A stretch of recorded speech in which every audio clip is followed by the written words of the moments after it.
Hello there. This is Annalisa Berns, and I'm here to share with you our business basics class with pet search and rescue on our canine search procedure. So let's dive on in.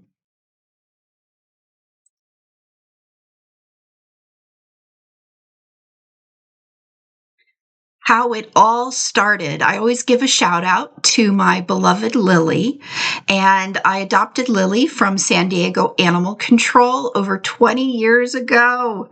Before I adopted her, you can see her on the left at the shelter and at the right, fully outfitted in PJs and bunny slippers, and she saved my life.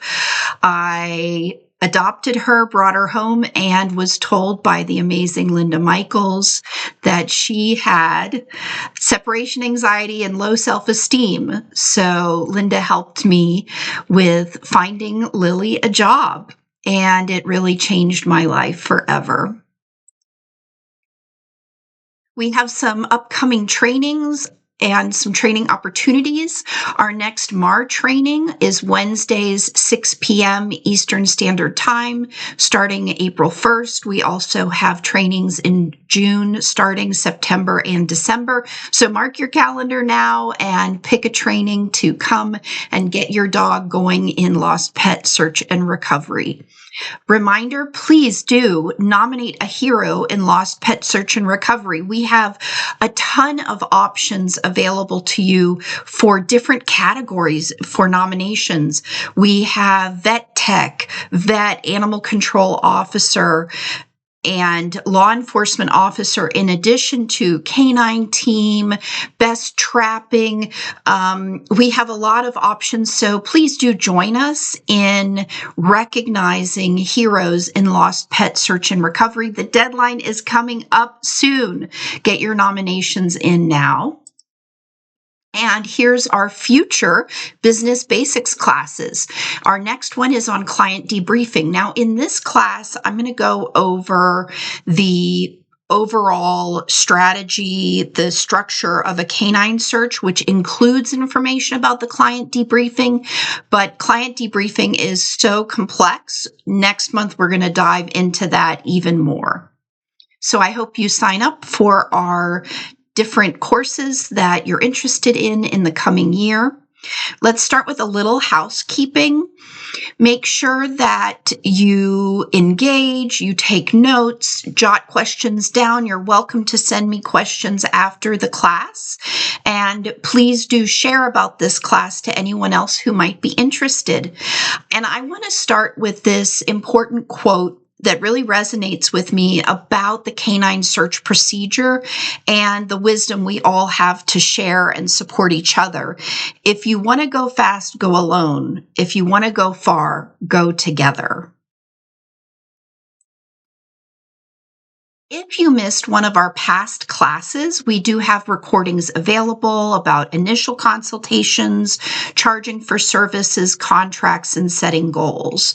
Our training is designed to help professionals, but also nonprofits and volunteers. All are welcome, even people who might just be interested. So specifically in this training, we're focusing on canine search procedure for lost pets. And that means we're focusing on what I actually do when I'm on a case with my search dog. So that could fall under a standard operating procedure or standard operating guidelines. So the difference would be an SOP would be, this is the firm way. This is the steps we take. 1, 2, 3. For example, how do you log on to the internet? You can't really go with your gut or make it up as you go. There's specific steps. Versus standard operating guidelines. It's the best way to do it, but the conditions might require you to adapt. So for example, painting your house, the step-by-step guidelines, you want to cut in and then you use a roller. But what if the house is stucco? You might have to use a sprayer, a paint sprayer. So in this class, you'll learn step-by-step case process in the field, assessing search area for safety. That's a very important aspect. Communicating with clients, and then the whole process debriefing, we're going to go into more specifically next month. And as a bonus for this class, you're going to get a couple pieces of information that are going to be very helpful. One is my search report template, a draft sample, and my client's exclusive lost pet recovery highlights, which I usually print out and provide to my clients at the end of the search if we didn't have a walk-up find. I want to give credit where credit's due. My training started with the amazing Kat Albrecht of Missing Animal Response. She has phenomenal online training. I highly recommend. I took my first training with her in 2005, and she continues to be an amazing mentor and resource full of information about finding lost pets and training search dogs. I highly recommend her training. And I also want to give credit to Anthony Stump. He's out of Tennessee, and he helped with some of my slides. So I want to thank him for that. And he has some great expertise in human remains detection, man trailing, and working in search and rescue. So thank you, Anthony, for the extra information and expertise. So I want to start with asking you some questions for you to reflect on. And we want to start with our basics with who is currently mission ready and working cases or not, maybe just curious or starting training. So reflect on where you are in that process, maybe just curious. Maybe you've done some runaways or signed up for some training. Maybe you're mission ready to deploy. And with that, how do you feel about your canine search process and your level of knowledge with if you were bringing your dog out on a search? That you know what to do, that your dog knows what to do. So let's take a moment for reflection, do some note taking, and see if you are deploying or if you are in person searching, maybe write down what are the areas that don't feel so solid or you don't feel as confident in.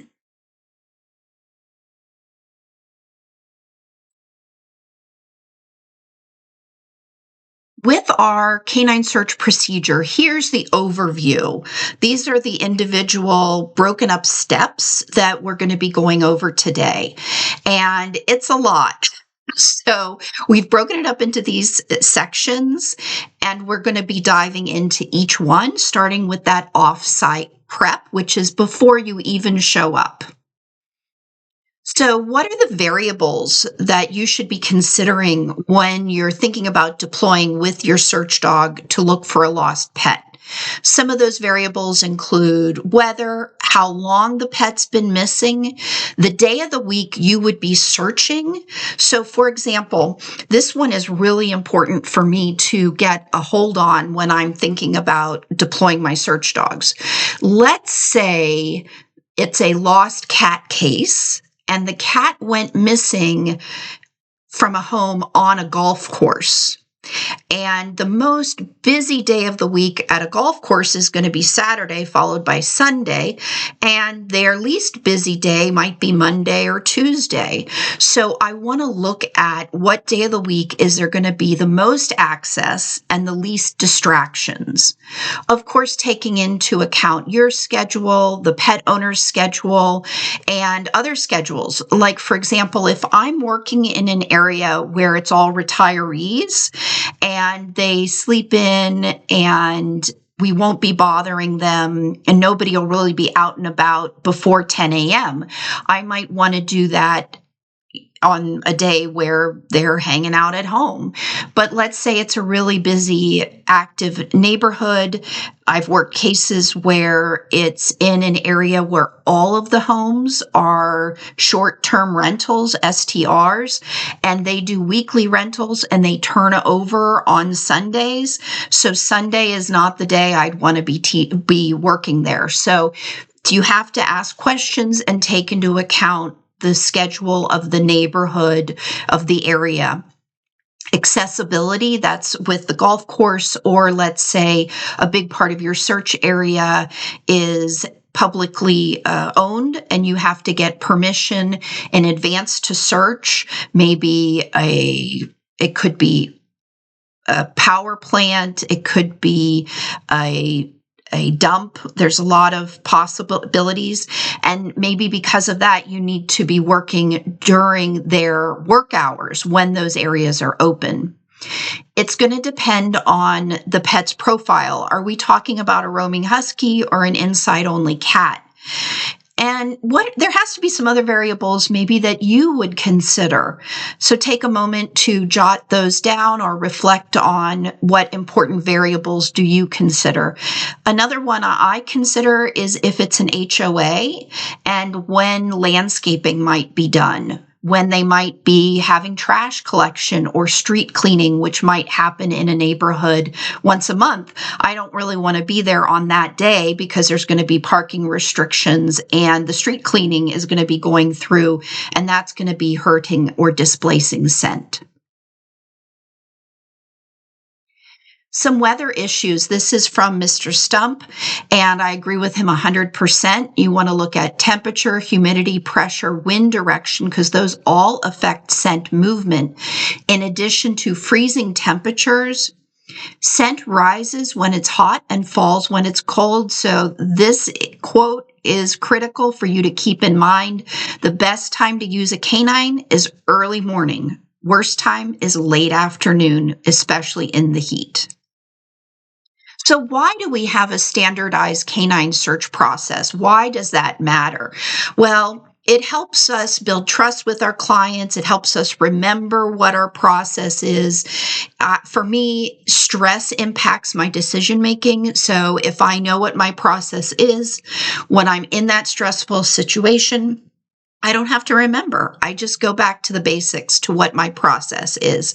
And most of these procedures were learned from mistakes by other people or by myself. So you don't have to reinvent the wheel. You don't have to do it the hard way. You can learn from the benefit of people's experiences before you. And this meme on the right, that has actually happened on cases. So while we're trying to figure out what we're doing, while we're talking to the client, our search dog is ready to go. And what's happening as we're taking this time is the pet is literally right there behind us, and we could potentially miss them. So now we're diving into those individual steps of our lost pet canine search procedure, starting with that off-site prep. And this is anything that is before you get in your car and you're headed there to the search. So there's some things that you need to cover beforehand, like a profile or questionnaire of the lost pet, your contract, so you have the same expectations as the client, going over pay or a donation, any expectations as far as that goes, looking at the weather. You want to make sure you have your supplies ready. That could be, with the vehicle, heat alarms, your vehicle prep. Make sure you have gas, make sure you have ear protection, all of those supplies, especially ear protection if you have hounds that howl when you're on your way or at your search. We're going to go into this a little bit more in depth in the Q&A. And the question about flankers, are we going to have a flanker or not? Or is the owner going to go with us? Is the volunteer going to go? That's something you really need to work out in advance. And we also are going to be talking about this in the Q&A. You want to have your uniform and any proper gear, appropriate footing, and what GPS program are you going to use? There's a couple examples here. You want to make sure it's downloaded to your cell phone. You know how to use it. You've done a few test runs, is highly recommended. In addition, off-site prep. Are you going to feed your dog or not? Now, there's some debate about feeding your dog you don't want your dog to be starving on your search where they can't even concentrate because all they want to do is sniff out chicken bones and random scraps they find along the way. But you also don't want your dog to have a full stomach and potentially upset stomach or even worse. So we have a quote here from Wilma Shepherd, and she shared that she runs a beagle, and with hounds, because they have a deep chest, long bodies, their stomachs can turn and they can get bloat. So we have to feed them earlier and let that food digest. Another person made the comment to feed early enough so that they can relieve themselves before you actually start the search. For me, it depends on how long of a drive I have to the search, how far the search is away. If it's pretty close, I might feed my dogs a small meal, half a meal, a little bit of a snack. But if we're going to be driving 3 hours, then I can feed them a whole meal because they're going to have time to digest the food. So that's something you should test out with your dog, especially if you're in the training phase, and do it different ways and see which works best for you and your dog. Another off-site prep would be reviewing with the client the scent and the scent article contamination issues. So these are some real life case examples that I have had where I showed up onto a case and literally the housekeepers were spraying Lysol all over the place, dusting everything, vacuuming everything around the scent articles. So I like to remind the pet owner, cancel housekeeping, cancel any landscaping or any construction that might be going on, especially while the search dogs are there or before the search dogs come. I had this happen on a case. I showed up and they were literally digging for a pool while we were there to start the search dogs. You want to go over things like, do you expect them to clean up the backyard? If it was a dog that would go to the bathroom in the backyard, go over the scent articles. What do you want them to do with their other pets? They should be safely confined. Some people will do weird things with the other pets, taking them to boarding while you're there. You want to make sure you're on the same page. And this is really talking to the client, and client communication at this stage is where you establish command presence. That's where you're in charge, you're the expert, so you need to direct them what to do and not expect that they can read your mind or that they're going to follow directions precisely. You need to communicate to them the importance of your search procedure and prep.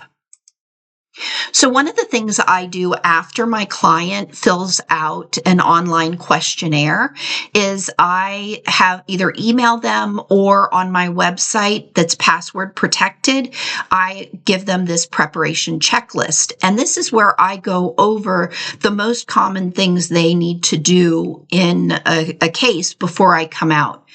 And I go over these, but I also provide it in writing. Why?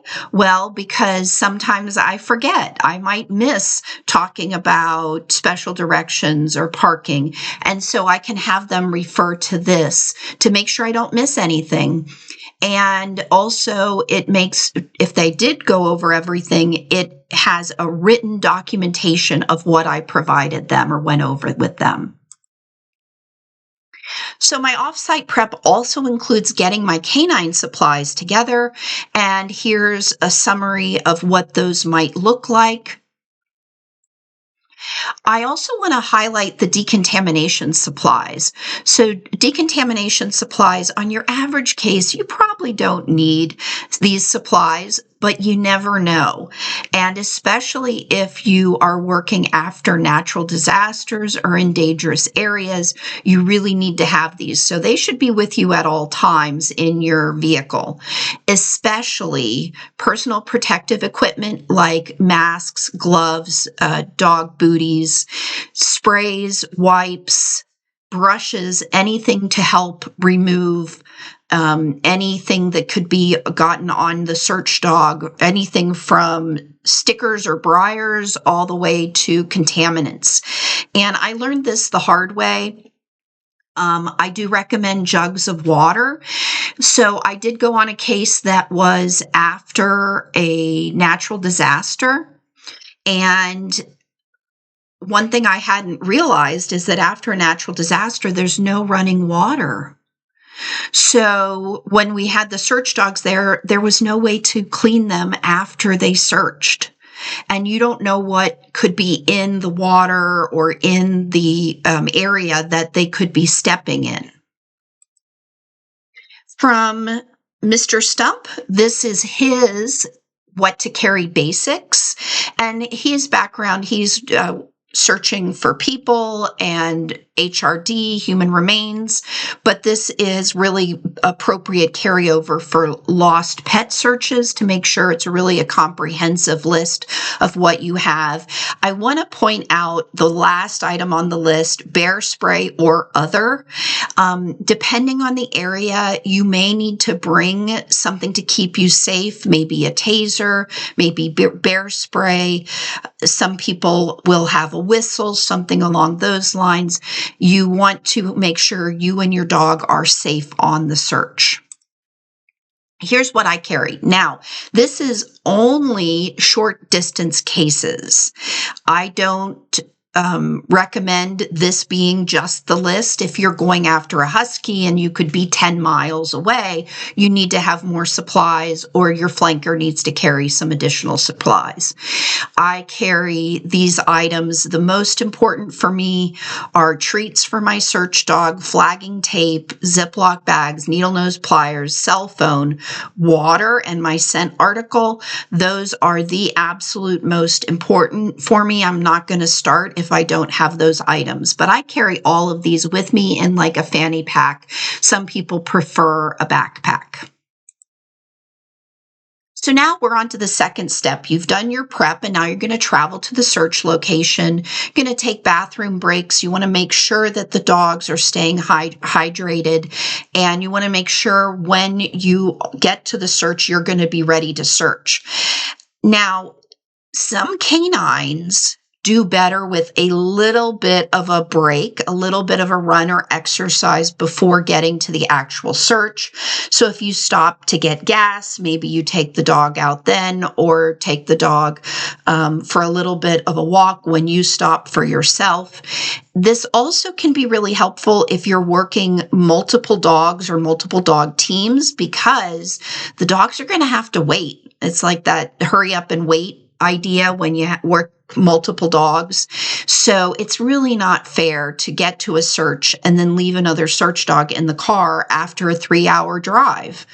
So I recommend giving them a little exercise, stopping along the way. And then it's also based on personality. We have right now on our team one dog who really benefits from just stretching his legs, even if it's just for a few minutes before we arrive on scene. The next step is actually arriving at the search location. And it might seem trivial, but you do need to strategically decide where to park. I always look for a parking place that has shade, maybe is away from other vehicles where people are getting into and out of the cars and might disrupt my vehicle with my search dogs. And I want to make sure that I'm parked close to where the point of escape is, but not on top of the point of escape. So let's say the person says that the pet ran out the garage right onto the driveway. I'm not going to park right on top of the driveway. I'm going to park a house down from where that spot is.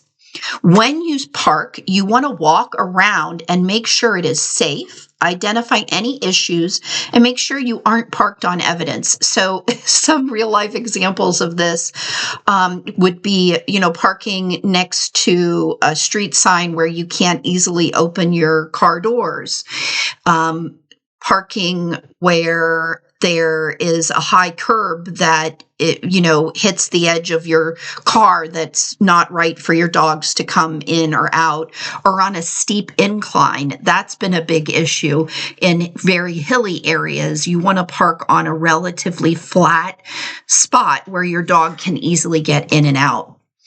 I also find it's important to keep all motor vehicles away from the canines, so no idling motors next to them. Running vehicles should be moved back in the area. This can happen more frequently when the pet is lost away from home and maybe the pet owner is waiting in their vehicle while you're working your search dogs. You don't want them parked right next to you and running their car. Don't let anyone smoke around the search dogs, and make sure you have the safety gear that's appropriate in this particular area. So you get there and you go, wow, this is a busier street than I thought. Put on that high visibility vest. Oh my gosh, it's hunting season. You better have some orange to wear. Now, situational awareness is really important at this point. All clues are considered evidence, and if you park or step or walk on something, you could destroy that evidence and not know it was even there. You want to move slowly and use your senses, especially your sense of smell, when you arrive at a search location. See what strikes you. If you're smelling like asphalt smell or chemical smell, paint smell, your search dog is too, and that can impact your search dog's scenting ability. Next, we're going to actually meet the clients. I will show you when I go up to meet the client.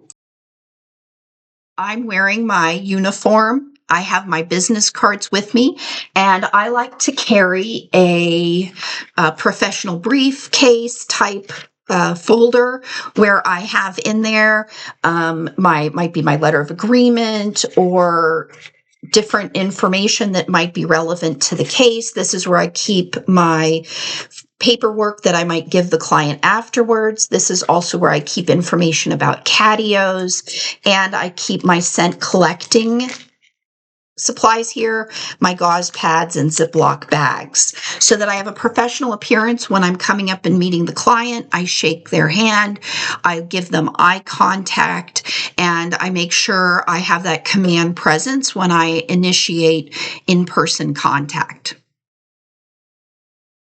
When I am meeting the client, I want to make sure I minimize scent contamination. So I'm not going to park on where the pet went missing. The other thing is I'm not going to let the client carry large scent articles around the property. I'm not going to let myself do it either. So this happened on a case once where we were looking for a giant fluffy white cat. And the client came out carrying a large scent article like a big cat bed. And I foolishly took the large scent article back to the car where we were parked and used that to collect the scent, give the search dog scent. Well, fast forward, we look down and there's tufts of fur right where we had parked. So one, we hadn't practiced situational awareness and hadn't walked around the car to make sure there wasn't anything there already. And so we did not know if that was possible evidence in the case, or if we had accidentally transferred that fur to right where we were parked and it was an accident. So that was really a devastating error in that case because we could not come to some conclusions because we didn't know where that fur had come from. So here's my minimum 5. I use the word scope 5 to help me remember the 5 most important things for me to do when I meet a client. First, I'm going to collect my scent article. Second, I'm going to make sure I have my contract. I might have gotten that beforehand. If not, I'm getting it signed when I meet the client initially. 3, I'm going to get payment. I'm going to find out, not find out because they'll have told me in advance, but I'm going to actually obtain that final payment or whatever obligation they have. Maybe they're giving a donation or volunteering for some time. We have to have that in writing or happen at this point. I also like a photo of the lost pet or a flyer, either on my phone or printed out for me. And then I need the exact point last seen. So I want to see the back door. I want to see where the garages are cracked or where the cat jumped out of the car. So we're going to dive into collecting that scent article, and that should be done by the canine handler. We do recommend using gloves. If you don't have gloves like medical gloves, you're going to use a Ziploc bag, and you want to keep that scent article in the Ziploc bag. Big tip, always collect multiple scent articles because it is very easy for a scent article to drop out of your pocket or get confused with something else you're doing. So we always collect multiple scent articles. I recommend avoiding using leather, feces, urine, etc. If the item might be larger, like that cat bed, cat tree, a spot on the sofa or under the bed, you can use gauze to collect that scent article. And I'm going to show you how to do that now. So here I have my Ziploc bag and my cotton gauze. And if your cotton gauze is in paper, you need to remove it from the paper. Now, ideal, you can have gloves on. I'm not going to use gloves in this demonstration because I don't want to be wasteful. But if you don't have gloves, what you do is you open your Ziploc bag and reverse it like you would, like you're picking up poop. And then you can use that plastic on your hand. So you're going to have your gauze. You can rip it out of the paper. Here, I've got my gauze here. You can hold on to it and simply wipe it on whatever the surface is. Might be a pillow, might be bedding. Let's say, for example, the kitty cat loves sitting in a cardboard box, and this is the piece of cardboard at the bottom. You can just wipe it over that cardboard.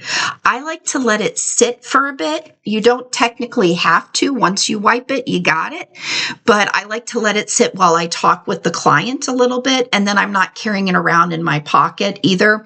And potentially losing it before I need to. So here's an actual scent article here, and it's in a Ziploc bag. And you can see there's I try to pick up some pieces of fur or little, might be some debris in there from the kitty cat's bed. That's fine. If you see fur, you've got scent. So that's an example of a scent article. I always have multiple scent articles, either for different dogs, working different dogs, or in case I lose one. I'm also going to walk the perimeter of the area where the pet went missing from. That helps me identify possible hiding spots, exit points.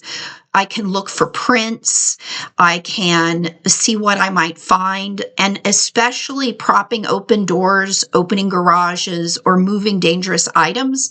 So, for example, one of the most common dangerous item we find is boards with nails sticking out of them. You want to move them aside, flip them over so your dog doesn't accidentally step on them.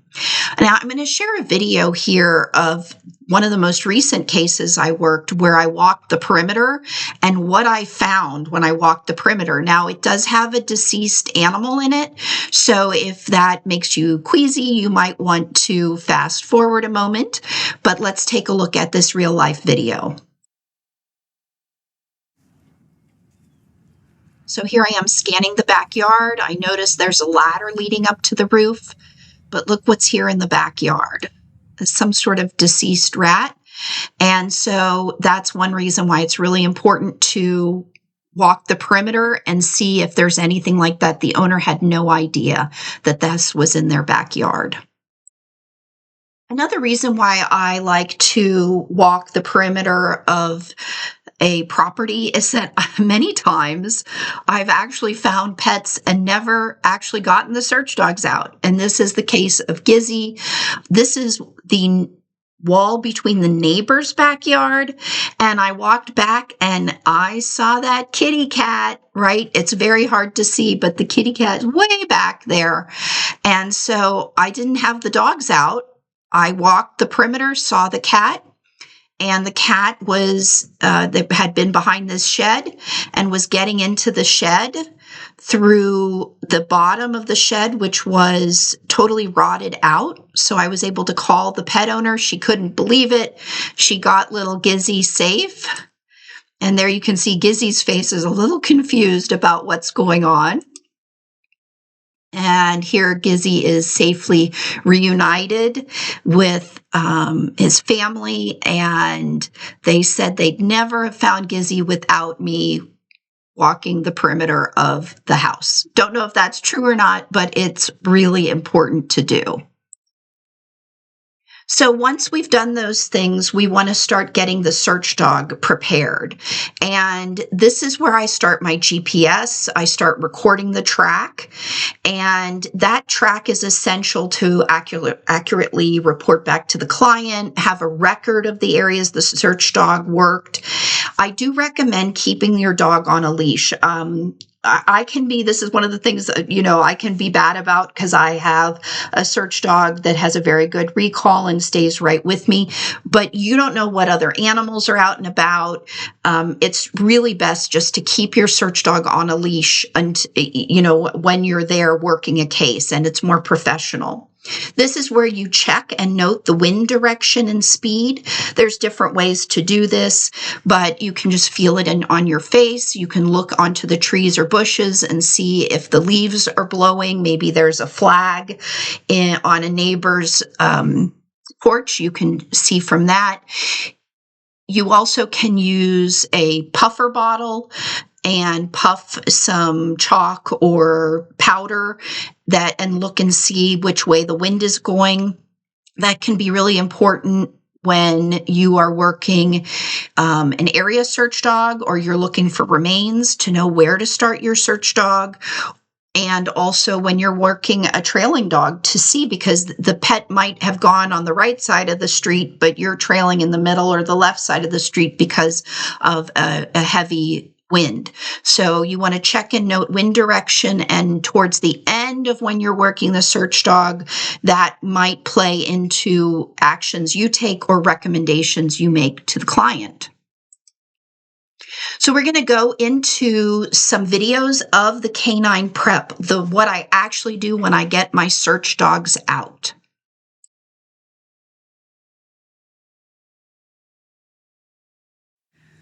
Good morning. I'm on a cat search here in Florida, and I wanted to take you through my process with the dogs. So I just got done with the client. There's my white van. The cat's missing from the yellow house. I put my dogs on a short leash on their collar, and we circled in front of their neighbor's house, this house, and across the road. Here's my dogs. There's a big field there. So we're circling. I don't have, for my dogs, it doesn't matter if I have the harnesses on or not, but I do have the leashes on their collars. And we're just doing a sniffari or a circle here. Not really a sniffari, but letting them sniff and get the lay of the land, go to the bathroom if they need to. And what we're going to do here is we're going to go down. So again, the yellow house with the white van is the target house with the cat, or where the cat went missing. So we're going to go down to about the brown house here, and I'm just walking them.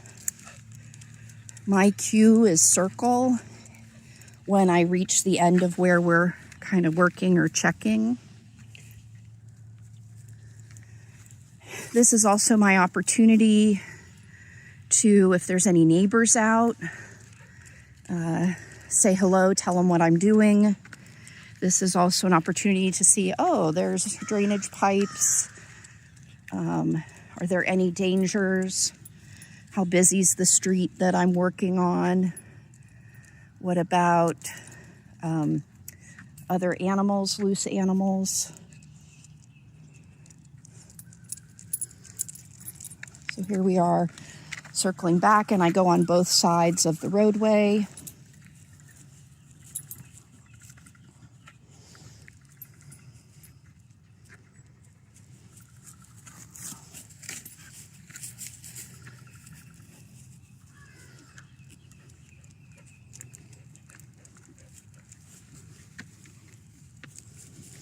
For this part, I also it gives the client an opportunity to have anybody come or go that they need to. So this morning, the client goes, "Oh my gosh, the kids have to go to school. Can they come out now?" And so I said, "Yeah, have them come out while I'm just walking the dogs around." Because we want the least amount of distractions when the dogs are actually working. Sometimes it's out of our control, but we want to set them up for success.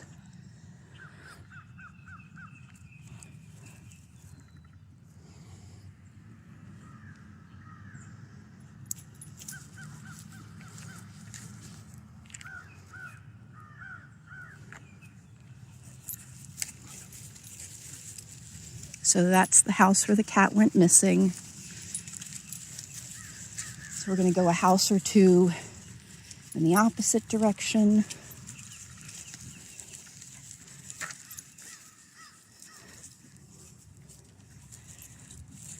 In this particular instance, the neighbor has outside kitties. So this also gives the outside kitties a heads up. We're in the area for them to go to their hiding places or go out of the area. So what I'm noticing here is there's an intersection, a T right here. So since it's so close, it's only one house away, I'm going to go to that also. Here's a video of another case example of what I'm doing when I get the canines out of the vehicle at a search. So I just arrived on the case. There's my white van there parked in front of the client's yellow house. And I've got my dogs out. All I'm doing is taking them in a circle, couple houses in each direction, see if they have to go to the bathroom. This is the opportunity for me to scope out and see what the neighborhood is like, see if there's any areas, any dangers, any neighbors out, see who has security cameras. Notice, look, there's these drainage ditches. Somebody's moving here. And I'm going to go to all four corners, right? So if I'm near an intersection, I'm not just going to go to one corner, one side. I'm going to circle all the way around, and he has an alleyway behind him, so I'm going to go to that also. So as I'm circling the dogs here, wanted to make a few notes, what it is not. It's not a forced march. It's not something we want to do as fast as possible. We want to let the dogs sniff. It's more of a sniffari combined with a circle. If your dogs start pulling in a particular direction, go with them. See what they're sniffing. Either they might need to get it out of their system, or it might be the pet.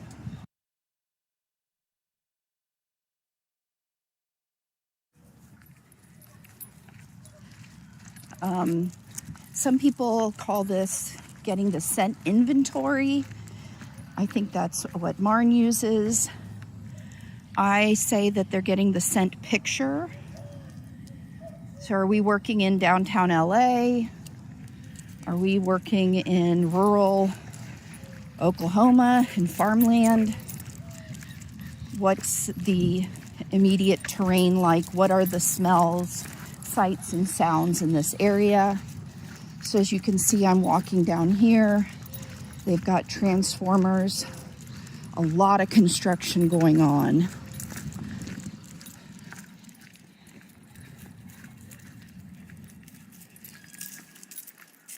It seems like this is also where people walk their dogs.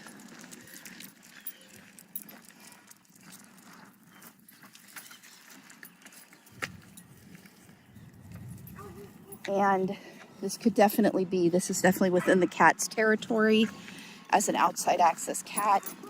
And this is definitely disrupting wildlife patterns of behavior with all this construction here. When I'm actually getting ready to start the search dog, there's a couple things to keep in mind.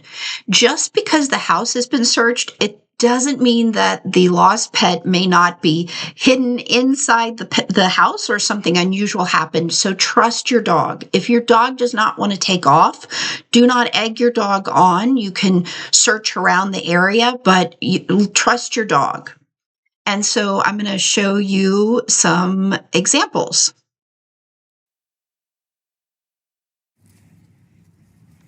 So here I am circling June.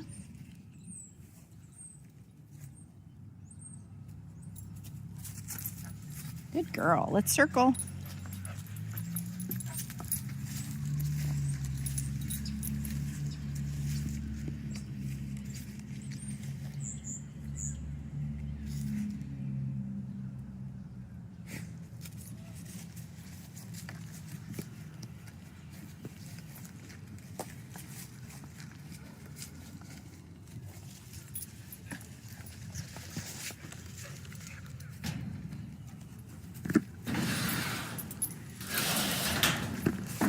Circling your dog, that's a great opportunity for opening anything that you didn't see to let them have access.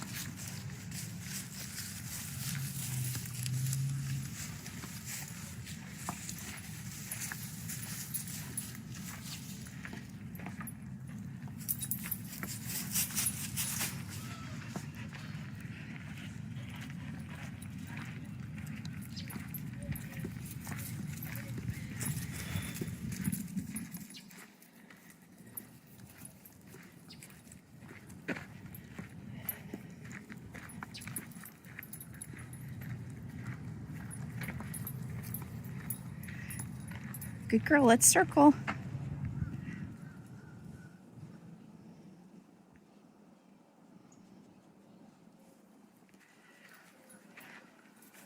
Let's circle. Circle. Good girl.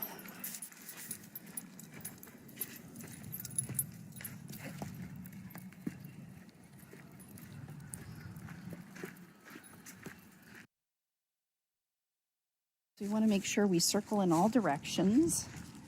So we went up the alley. Now we're going in the opposite way.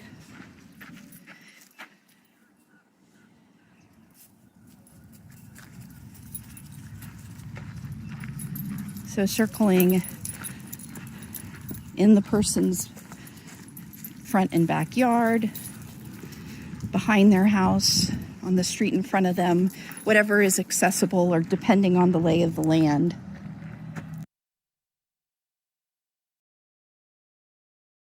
To share with you this picture. This little puppy dog's name is James Brown. And this is a case example where the search dogs didn't want to leave the yard. So this fenced gated yard behind them is where the pet sitter had been watching this pup. And our search dogs did not want to leave the yard. And we actually, while we were there, got a call from someone, and it turned out that they had used a ladder and climbed over the back wall and stolen the dog. So you don't want to try to egg your dog on if they're giving you an indication that either alert the pet is in the house or there's no scent, or maybe the pet went over the back fence, then you trust them. So what do you do when you get into a situation where there's multiple pets and you're not sure maybe what chairs the different cats have sat on? You're going to want to scan the entire area. Let your search dog smell the different things. Now, some of this is going to depend on how you've trained your dog. If you've trained your dog on multiple pet scent and from multiple pet households, here's how you'll want to handle that. Let's check it. Let's get all the smells, all the sniffs. Yeah. Big smile. You gonna check it? Yeah.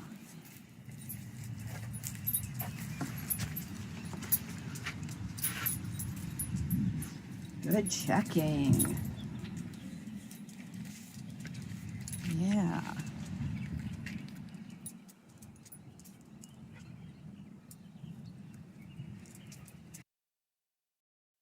Now for the most important part, actually giving the search dog the scent of the lost pet. The beginning of the trail is the most important. You want the least amount of distractions going on, and you want to be ready with your equipment, not be standing on the leash, have all of your supplies ready, and get ready to give your dog scent.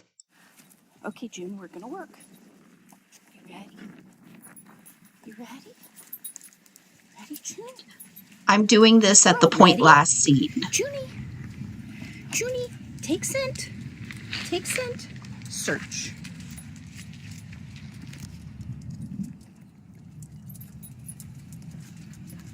When you're working your dog, you want to stand behind your dog and be patient. Let your dog work out the scent trail. Okay, get to work. Which way did the kitty go?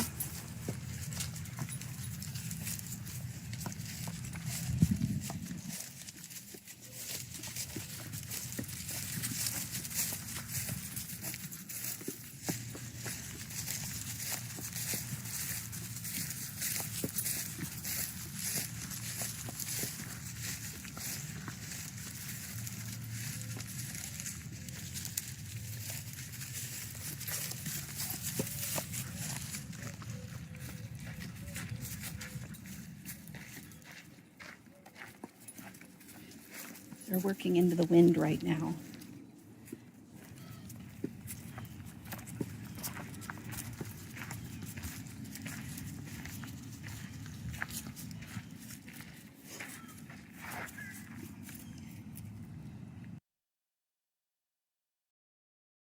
Now we're to the part of actually working the search dog. And the number one priority and responsibility is to keep your canine and you safe. Absolutely nothing is more important. So here's some hazards to keep an eye out for. The ones that I most,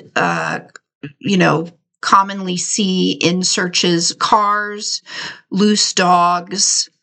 Those can be the most common, but I've seen all of these, including drug activity, including pot farms, needles, meth labs.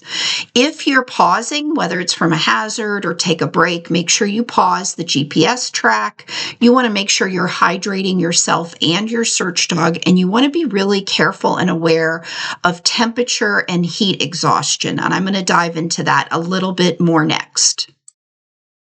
So let's talk more about temperature and heat exhaustion in dogs.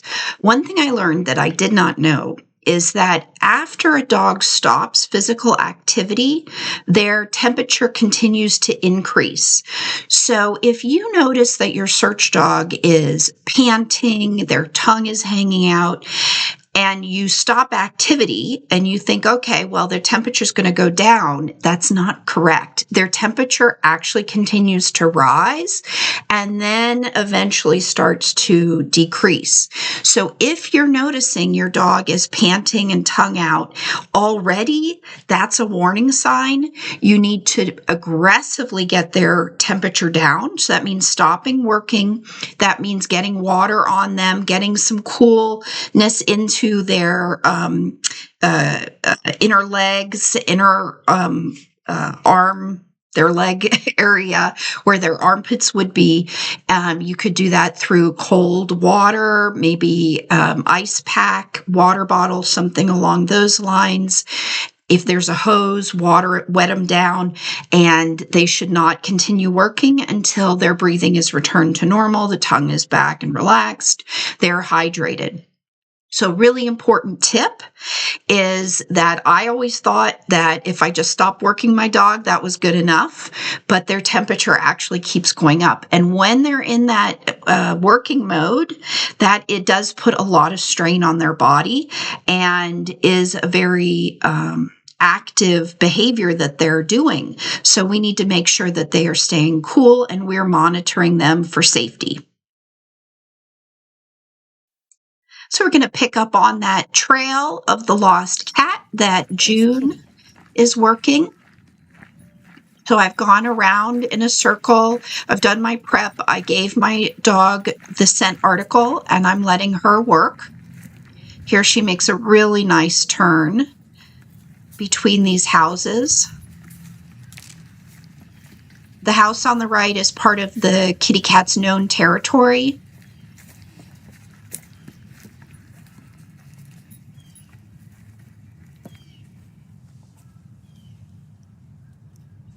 If you're working in a neighborhood with a lot of dogs, you can take the ID tags off your dog or tape them together so they don't make a jingling sound. That's a tip from Kat Ulbrich.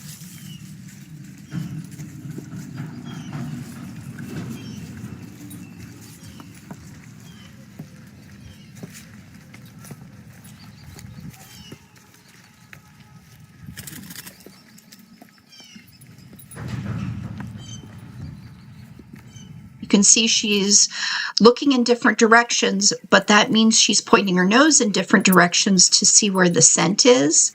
And she makes a really nice turn. This is her working pace now that she's a little bit older, a little bit of a trot. Smile on her face, very happy to be working. Okay, leave it.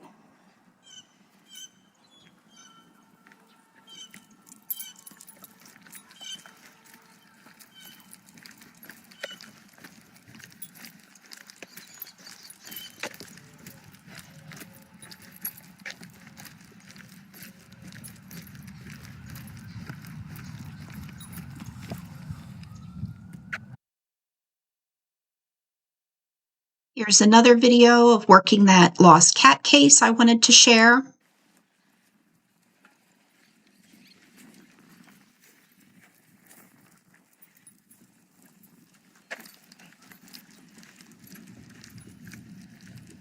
So here she is going into that under construction area with the transformers.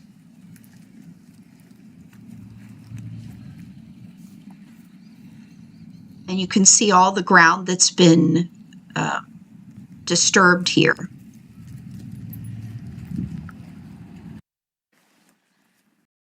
So there's 3 behaviors I want to go over when I'm actually working the search dogs that I've found to be really helpful and important, where when I'm out looking for a lost pet that might be different from working search dogs in another capacity. One of those is a go around cue. That's really important when we might not have access to a particular area, or kitty cats can go under fences, over fences in tight areas. I use this one a lot when I'm working near parked cars, so parking garages, parking lots, that sort of thing. The second is an alert and an anything else cue, which this one backfires on this video. I show you the good, bad, and the ugly, and also check it. So let's look at these videos now. This is the go around cue.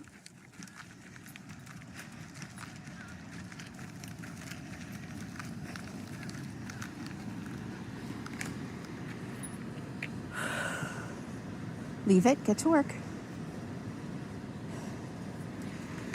Good girl. I also use the leave it cue.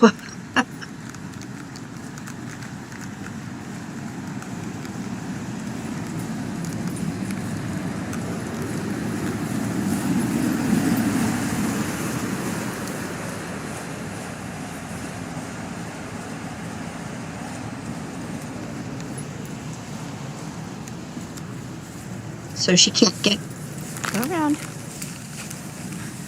through there. So I give her the cue, go around, and she finds a way around. Now on this, it could be a small obstacle or it could be a huge obstacle like a fenced off area. So this is the same cat case as the go around cue, and here she is working on the scent. There's the trap that the person has out.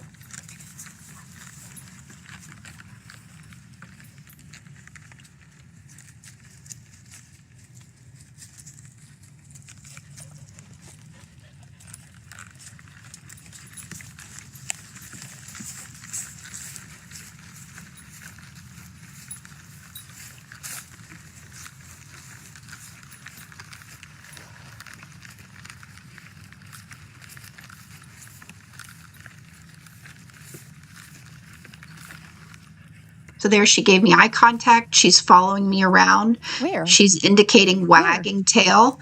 Now I messed up because I started saying where when she was alerting that she had found what I asked her to find.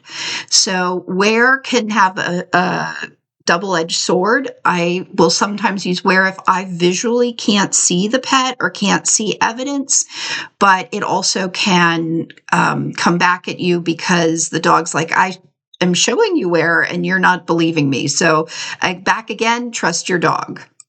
Here's some short videos showing you the check it cue, which I found to be very helpful when there's areas like drainage ditches that we want to see if a cat or pet potentially went down or got stuck somewhere.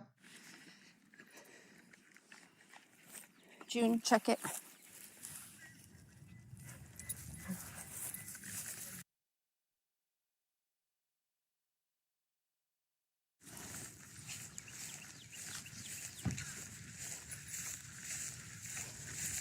June, check it.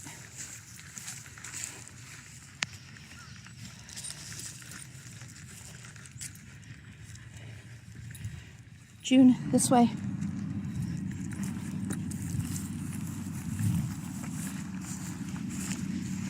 June, nothing. So you can see she had absolutely no interest in checking the other end of that. So that gives me a high level of confidence the cat isn't stuck in there or didn't go in there. I wanted to share this quote because it really rings true to me. And this is from On Target Canine. And this talks about not overhandling your dog. So when you overhandle your dog learns a different game. Watch the handler, wait for direction, follow the handler. Part of their attention is diverted away from the search. Of course, you have to handle sometimes, but bottom line, let your dog search. They're much better at it than you are. If you notice from my videos, I'm not directing my dog a lot, and the times when I have directed them, sometimes it's not for the best. So the next thing is client communication. Now, this is going to be before, during, and after the canine search, but specifically during the canine search, it really depends on personal preference. I like to use all of these methods. I like to text the client. I like to knock on their door and talk to them. I'll call them if there's an urgent update or a detailed update that's too much for text. I take notes on my phone. I take notes on paper. I take pictures and video. And of course, I use GPS. My personal preference is to keep it on text for updates unless there's something urgent or I need to tell them something in person. I might text them and say, I'm headed back to your house to give you a quick update so they know to expect me. How do you know when to end the search dog? So if the dog is trained in giving you an indication of no scent, would be one. Another one is, of course, you have a find. And if you have a find, please do not be stingy on the reward. Don't put the dog away unless there's another option immediately. You want to have it be a really positive experience. And so I wanted to share this video that I love, which is of a police canine finding a gun. And you can see how the police officers reward this dog.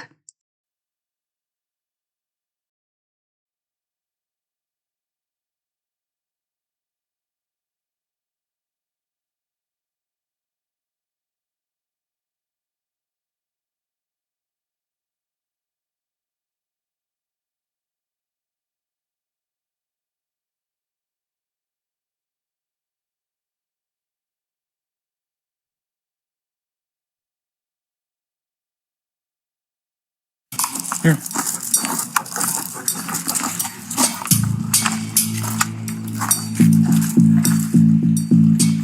Oh, wait. He just alerted. Oh, here it is. Yes, that's a good boy, Vigo. Good boy. Good boy. Here. Good boy.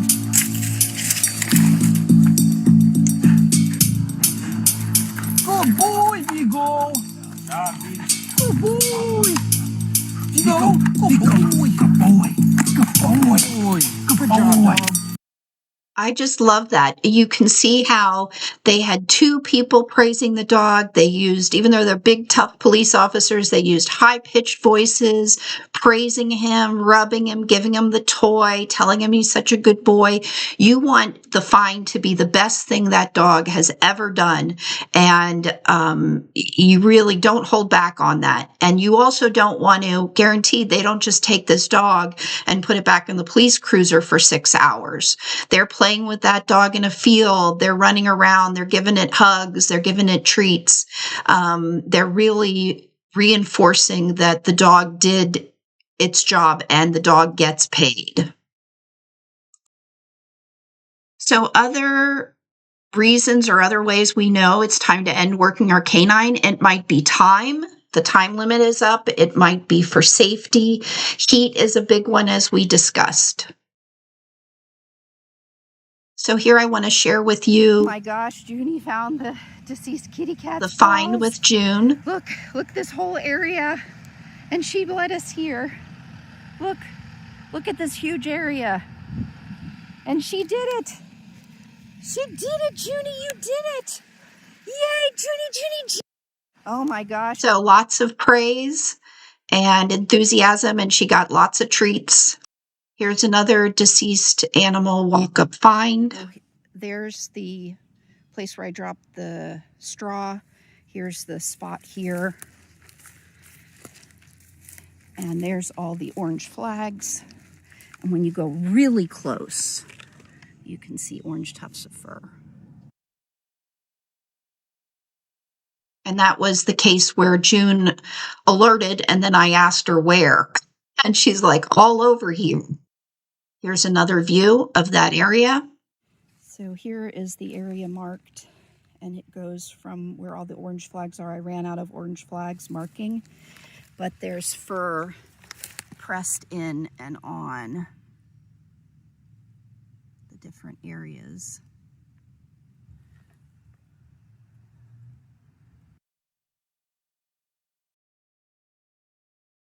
When you're done working your canine, you want to remember to stop the track. It's important not to leave your GPS track on.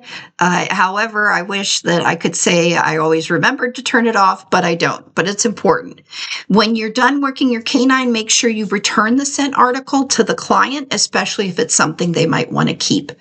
A note about decontamination.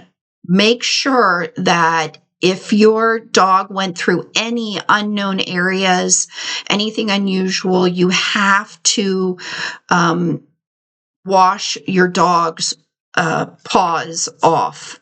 So those nooks and crannies on a dog's paws can really hold a variety of chemicals and things like that. So make sure you wash your dog's paws.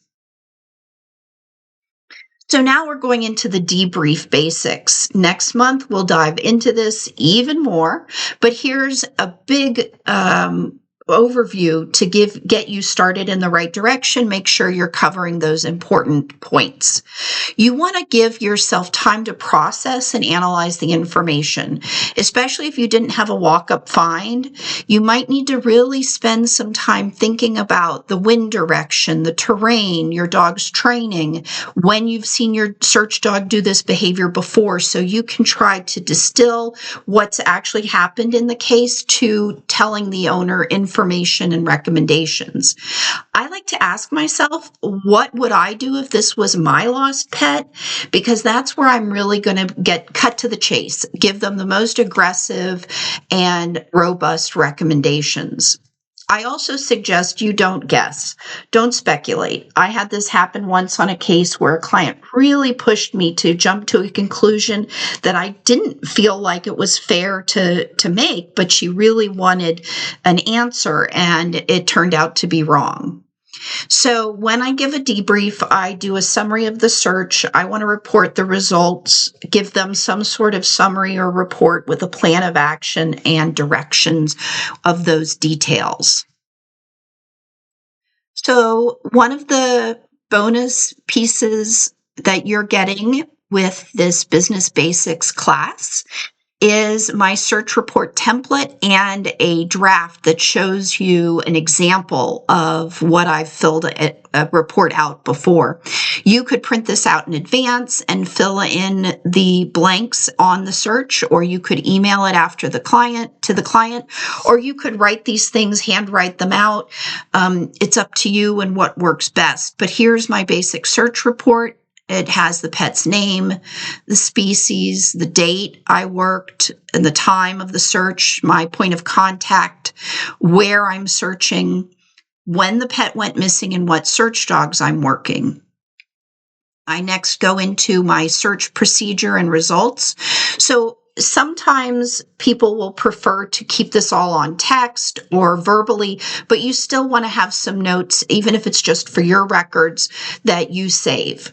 So here you can see I list sent article, point last seen, and a brief narrative, and my notes of the search. So for example, this could be sighting location, area search, and my recommendations, what I want them to actually do next based on the information I've provided. This is also one of the bonus items that comes with this class, and that's my client's exclusive lost pet recovery highlights. I provide this printed out to clients after I work the case if we don't have a walk-up find. And I find that the most important section is this section 2 after the canine search. This gives them additional guidance as to how to use the information after we leave with the search dog if we didn't find their pet during the search time.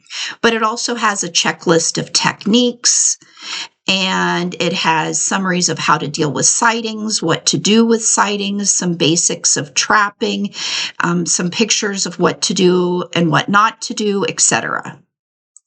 After you've worked your case, you want to make sure you clean your vehicle, replenish supplies, make case notes, and update any information you might have received. Make sure you're keeping those all filed for your records and reference. If you're a private investigator, it needs to be locked and secure. If you came across an unusual scenario, maybe you want to train for that, and maybe you want to adjust your procedure based on lessons learned.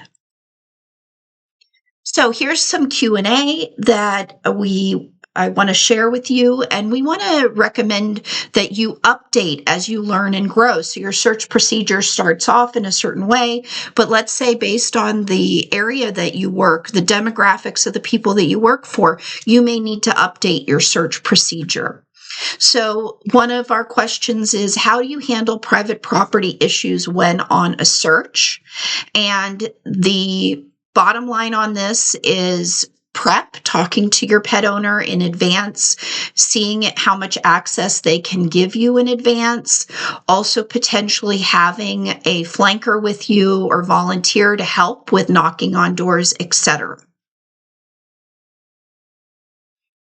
Another question, how long can you run, or do you run a single search dog? So Wilma Shepherd was gracious enough to share that usually she runs her search dogs hour and a half. A maximum search was 5 hours. For a lost cat, that was within an hour or two. And my feedback is that over the years, my approach has changed a lot. Weather is really the biggest factor. Each case is individual. I usually work dogs for about 45 minutes to an hour and a half and switch dogs or take breaks. When I first started, I worked a lot longer. It really does vary depending on the dog, the weather, the terrain, what kind of pet is missing. So we want to be careful and conscientious about each individual case and those parameters when we are looking at how long we're working one dog specifically. So diving into the flanker question, or having pet owners or a volunteer come with you on the search. So there's a variety of factors to consider. Some of the pros for doing that is that the lost pet might come out to the owner while you're searching the area. It's also safer to have the pet owner, flanker, or volunteer with you, and they know the area. They can help you get back to where you came without getting lost. And some pet owners really want to come on the search.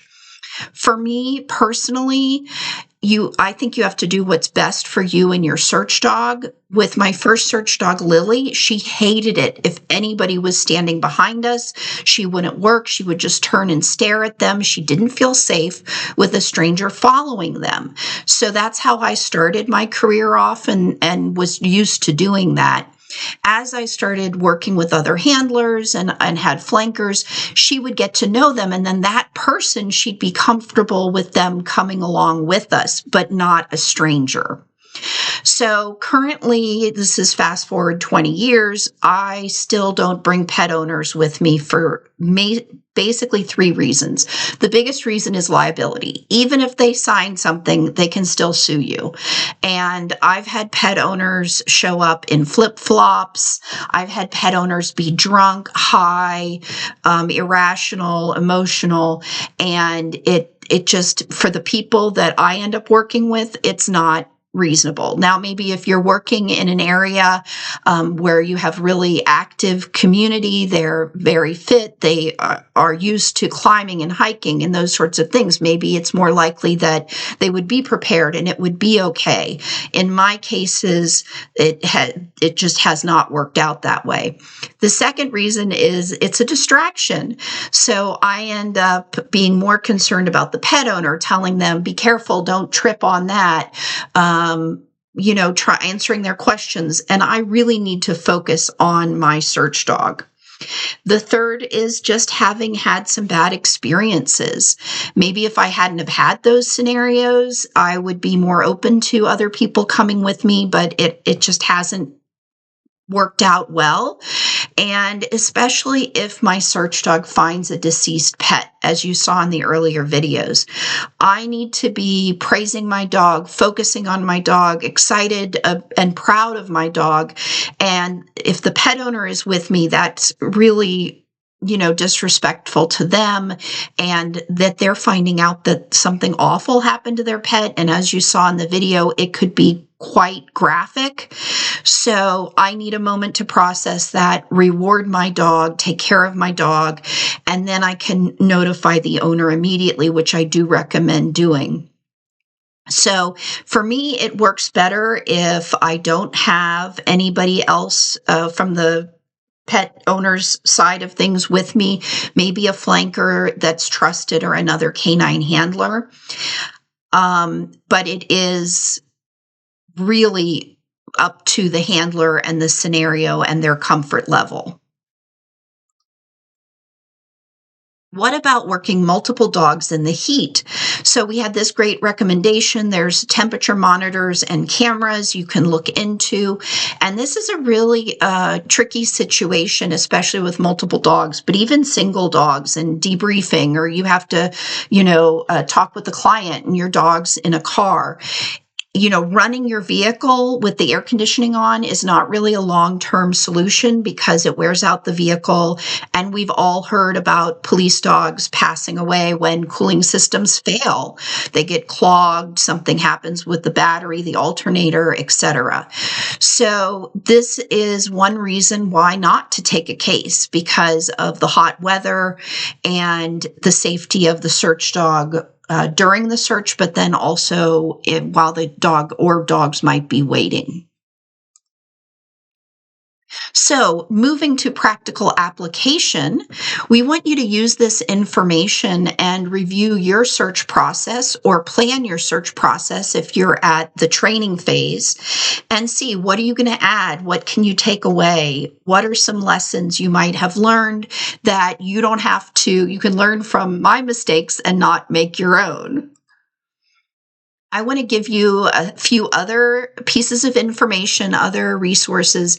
Here's some more in-depth information about decontamination with search dogs. I think it's really important to know how to do this, know different options in case you're in that situation. Hopefully you never will be.